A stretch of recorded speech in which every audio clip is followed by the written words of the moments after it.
Today on the Saints Nets, it's our great pleasure to speak to Harry Wheeler following the Saints 3-3 draw on Saturday home to Billericay Town in the FA Trophy second round qualifying. Disappointed with the result, I'd imagine, Harry. What about the performance? Disappointed in the end with both, to be honest. I think overall we weren't great today. And whenever you concede a last minute goal, it feels like a loss. So, I mean, that was the first disappointing thing, and then the overall performance, looking back, we weren't that great at times. I think we had spells where we were a much stronger side, but I felt they were only really ever going to get in it from our mistakes and our poor play, and which they did in the end. I think the last two goals we can't defend, and anyone could put as much on us for that as possible, and there's nothing we can't defend the place for the last two goals. Plenty of times this season we've spoken to James Gray, obviously, about City making a slow start, and it happened again today. Yeah, mind you, every week I've been saying to them, I'm repeating myself at the moment. Every week I'm saying we've got to start quickly today. If it's their centre, we'll go and get it back. If it's our centre, make sure we know what we're doing. And they still start slowly. We seem to react well when we concede a goal, because as soon as it's our centre, we seem to start on the smart, but we need a wake-up call most of the time. And so we've been looking at it, and we're going on at them every week about it, and it improved. I think we've done better on Monday night, but still, again, it's still slow, and it's something we need to get better at, and better at it quickly. We lost Darren Lock from an injury during the week, and Ben Martin only lasted 10 minutes today. That defence is taking a few knocks.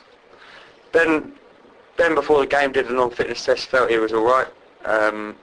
We'd made sure no one had one eye on next week, because the FA Trophy is an important, very important cup. In a sense, more important now than the FA Cup, as we can go further. You know, realistically, you're looking at 2 rounds, probably maximum FA Cup-wise, without being negative. But in the trophy, you know, we feel we can push on, so we wanted to try and play him and make sure we got a good start. He felt it on the run for the penalty, which led to the first goal. That's where he felt it, and we thought if it goes properly again, it's going to be another 2 months, something like that. So it was kind of off as a precautionary, but at the same time, you're right. We need to start getting defenders fit. I mean, Lockie reckons he might be okay next week, Darren Lock, but as quick as we can, we're down to 2 at the moment, and which one of them is suspended next week in Ryan, so we're down to 1. Of course, you were hoping, I think, to rest several players during the week, most of the first team players, in light of the Mansfield game. Can't imagine you're going to do it now. I think that was the idea originally. The idea, obviously we want to win the game, any game we want to win, but it's less significant than the FA Trophy, I'm not going to lie about it. So that was the idea, to maybe anyone that was tight we could legislate and use it as a squad game. But now we're going to have to go for it. As I just said to you there, it's as important, if not more important, than the FA Cup. So we're going to have to go with the full strength side we have available, which will probably be not too dissimilar to what finished at the end towards that. And then we're going to have to hopefully come away with a win and push on again on Saturday. Positive things today, 2 forwards, both of them getting on the score sheet again. Mark will obviously be happy to get his brace, but it'd be John Frendo's volley that everyone's going to remember. Yeah, 2 forwards are superb, and we just said to him there, we feel sorry for them, really, because I think they're getting us out of trouble too many times this year, and the midfielders aren't providing enough goals, defenders are causing too many mistakes, and we've been winning games, and at times we've been good team performance, but at times they're getting us out of trouble. And at the moment, we are relying on them too massively, and you know, in games where we're not playing well, they seem to get us out of trouble. Again, I think at 2-2, we didn't look like we weren't controlling the game. We didn't look like we were going to go and win it. And then John Frendo scores, which is probably the best goal I've seen this season, probably our best goal this season, and probably be up there be a hard one to beat for the rest of the season. And so it's hard. And those 2 boys are pretty disappointed, because obviously that's a nice winning goal. That deserves to be a winning goal in a game. And unfortunately, it's not. It's all it's done is earn us a replay, which is not ideal. Just quickly, you're talking about a replay. I mean, is that pretty much the worst possible result to have with FA Cup? I know you like saying it's not as important as the trophy at the moment, but another game in a busy month is not ideal. It's not. I mean, it's just adding more games to it. You know, you saw Combs has had his rest, and he looked really fresh today, and I thought he was one of our positives, and that's what the rest can do. But now it's going to pile up, especially with the cup run we've had. We know we're going to start having more midweek games, and you're probably right. It probably was the worst, but I mean, you would take the draw over the loss. I would personally, anyway. I don't want to lose the game. I still think we can go there on Tuesday night, and I think we can win it. But it's not ideal. The Hearts in the Cup would have been a much more ideal game in preparation for the FA Cup, and coming out here with the win would have been the best scenario we could have faced. But it's happened, so now we're going to have to go there on Tuesday night and swallow whatever bad feelings we've got about today, and just lift ourselves up. At the end of the day, we're still in it. We could have been standing in now talking, we might be out of it.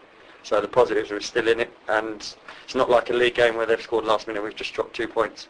It's going to be all again on Tuesday, and I feel if we go there and play like we can play, I do feel we're generally a better side than them. I think that's quite clear to see, but we have to cut out the mistakes and we have to cut them out quick. And then it's another late goal against Hemel and Bedford, both late goals. Is it something the management want from the players at the end of a game to pass the ball, keep the ball, and see a game out, or are you telling the players to go for it and they're just not? I think today we were trying to do. I think it was the last cut round against Tonbridge where we kept the ball in the corner and we must have wasted 4 or 5 minutes. And to be fair, I had my watch on. We wasted 3 minutes in that corner, and I only felt the only way they would have got back in that was from our own mistake. And unfortunately, defenders overhit it, and they've gone and scored from our mistake. But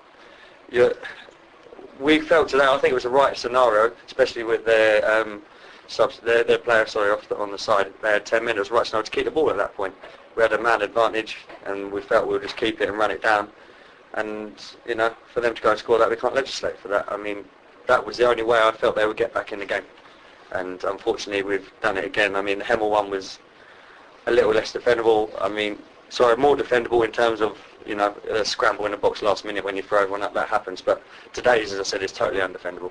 You can't give places like you've got to know when to clear the ball long and can't play every 2 minutes. So you're right in the sense at the back at that point the ball needs to go, and he's made the wrong decision. He's held his hand up. But at times there is a time where I felt we should have played and wound down the time, and we were doing it well. And that was probably, I think, a minute and a half before the end of another 90, and unfortunately we've given them the goal. And then you said Comley, pointed Comley out under front two as 3 players who were fantastic today. Another one, James Kolotsky, and with injuries in defence, how key is he, and how key is the fact that he's playing so well? Well, his performance today was massive because we've thrown him on. He's a young lad who I genuinely feel within the next 2 years, if he works hard and gets his head down, could play professional football. I have no doubt about that. But he's now massive for us, and we've just singled him out there. He's just shown the other 3 in there, 2 of them that pulled out of injuries, which gone out, and and Ryan in there. That's the way to do it, because he played when he was allowed to play. He cleared the ball when he needed to clear the ball. He won his headers, he won his tackles, and he made the right decisions in the right areas. And that's, to make a good footballer, is decision making. The best footballers in the world make the best decisions. And he shows in glimpses of how good I think in time he'll be. But what we need is obviously for him to now be on his game, because he's gone from, no disrespect to James, it's more because of age, but gone from being our 4th choice centre half to at the moment being our 1st choice. And he's probably our 1st choice for next week at the moment. So it's vital that he kicks off on Tuesday from where he was today and puts in another good performance. And then he's had 2 good performances, including the reserves, on Wednesday. We'll make 3. And hopefully on Saturday he can go and show what he can do against a league side, which is a league side that are on a level that he's more than capable of playing in. Looking forward to Tuesday. One more enforced change on you. John Frendo suspended. Yeah, again, that relates to the Artsy Cup would have been more ideal for that. But he is. Hopefully some other people will step up, because we've just said you can't keep relying on them. Suddenly he's not in there. Do players subconsciously rely on him in the game? Maybe they do. If he's not going to be there, we might find out a little bit more about the midfield on Tuesday night.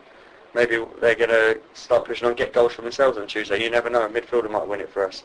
But that also gives another youngster, El Bailey, a chance. I will imagine, obviously, we'll sit down and discuss it, and Jimmy said, I will imagine he'll start.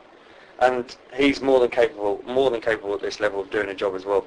He's been unlucky, but in a sense for us that he's, against 2 strikers that are on bang on form. And so for him to get a starting place is tough at the moment. But that's no way means he's not capable. He's more than capable at this level. And I would imagine he needs to start putting in performances like James Kolotsky, and as everyone says, it's a funny game. James was 4th choice centre half 2 days ago, and he's now 1st choice. If El puts a good performance in, you can't keep ignoring his goals. He's got a hat-trick in midweek. Can't keep ignoring him. At the end of the day, we might have to throw him in. But hopefully that will give the midfielders a sign that maybe some of them can do more than they realise. And without John Frendo, maybe they'll start chipping in with a few goals on Tuesday. And if they do, maybe that's a perfect timing before Saturday, and they can start using that. Lovely, thanks so much, Harry. As mentioned there, Saints next in action on Tuesday, FA Trophy replay away to Billericay Town. Kick-off at New Lodge is on 7:45. That's Tuesday the 5th of November.